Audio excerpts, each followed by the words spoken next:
क्या आप further studies के लिए अब्रॉड जाना चाहते हैं? तो फिर सोचना कैसा, अपने ख्वाबों को हकीकत में बदलने के लिए एमट्रिक्स ओवरसीज कंसल्टेंट्स पर तशरीफ लाइए। यहाँ का सक्सेस रेशियो 99% है। यूएसए, कनाडा, ऑस्ट्रेलिया, यूके और यूरोप में हमारे क्लाइंट्स स्टडीज के साथ साथ वर्क भी कर रहे हैं और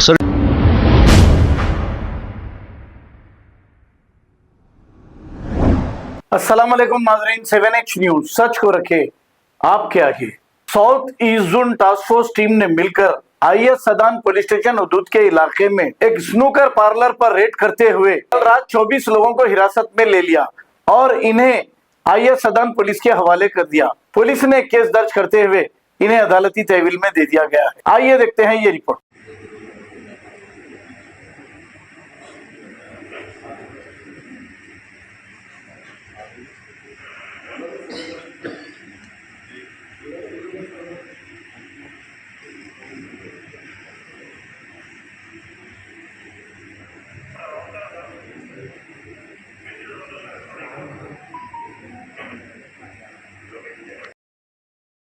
क्या आप फर्दर स्टडीज के लिए अब्रॉड जाना चाहते हैं? तो फिर सोचना कैसा, अपने ख्वाबों को हकीकत में बदलने के लिए एमट्रिक्स ओवरसीज कंसल्टेंट्स पर तशरीफ लाइए। यहाँ का सक्सेस रेशियो 99% है। यूएसए, कनाडा, ऑस्ट्रेलिया, यूके और यूरोप में हमारे क्लाइंट्स स्टडीज के साथ साथ वर्क भी कर रहे हैं और services free profile evaluation, spot listing of universities based in eligibility, application processing, visa mock and guidance, free counselling and admissions and accommodation assistance. हमारा पता मातृश्री अपार्टमेंट अपोजिट जोडियो, बशीरबाग रोड, हैदराबाद। मोबाइल 9581987528। खबर है शहर की, खबर है गाँव की, खबर है सारी दुनिया की। 7H न्यूज पसंद आए तो लाइक कीजिए, शेयर कीजिए और सब्सक्राइब करना ना भूले। 7H news.